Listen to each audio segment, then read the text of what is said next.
5 seconds to go.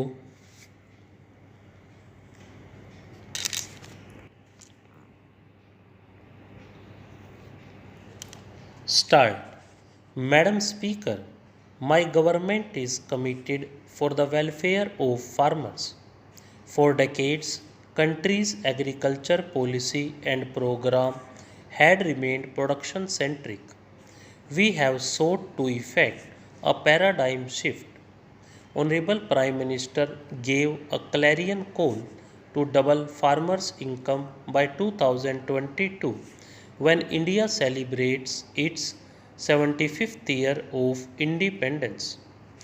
Our emphasis is on generating higher incomes for farmers. We consider agriculture as an enterprise and want to help farmers produce more from the same land parcel at lesser cost and simultaneously realize higher prices for their produce. Our emphasis is also on generating productive and gainful on farm and non farm employment for the farmers and landless families. Madam Speaker, as a result of the hard work of our country's farmers, agriculture production in our country is at a record level. During the year 2016-17, we achieved a record food grain production of around 280 million tons and around 300 million tons of fruits and vegetables. Madam Speaker, in our party's manifesto, it has been stated that the farmers should realize at least 50% more than the cost of their produce, in other words, 1.5 times of the cost of their production.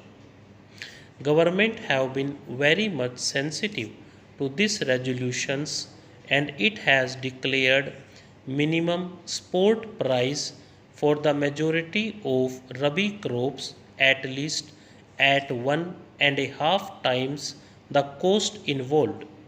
Now we have decided to implement this resolution as a principle for the rest of crops. I am pleased to announce that as per predetermined principle, government has decided to keep MSP for the all unannounced crops of Kharif at least at 1.5 times of their production cost. I am confident that this historic decision will prove an important step towards doubling the income of our farmers.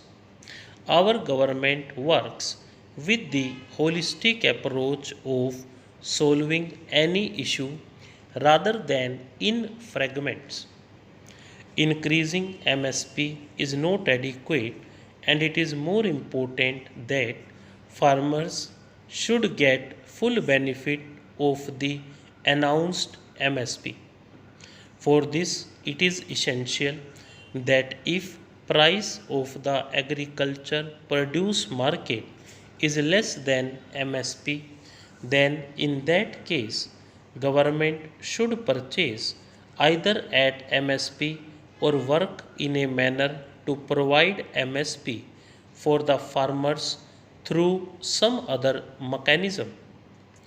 For better price realization, farmers need to make decisions based on prices likely to be available after its harvest. Government will create an institutional mechanism with participation of all concerned ministries to develop appropriate policies and practices for price and demand forecast, use of futures and options market, expansion of warehouse depository system, and to take decisions about specific exports and imports related measures.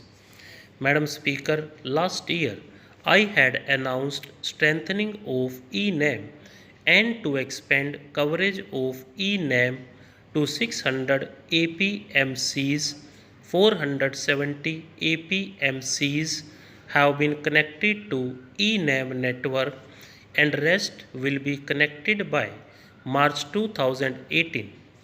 More than 86% of our farmers are small and marginal. They are not always in a position to directly transact at APMCs and other wholesale markets. We will develop and upgrade existing 22,000 rural haats into Grameen agricultural markets. In these markets, physical infrastructure will be strengthened using Manrega and other government schemes.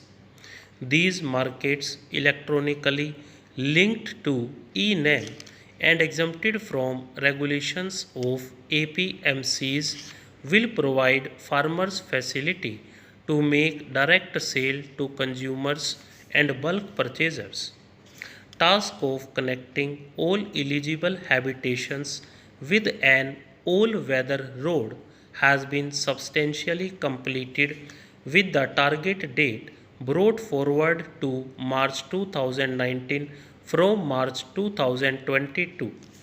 It is now time to strengthen and widen its ambit further to include major link routes which connect habitations to agricultural and rural markets, higher secondary schools, and hospitals. Prime Minister Gram Sadak Yojana Phase 3 will include such linkages. For several years, we have been stating that India is primarily an agriculture based country.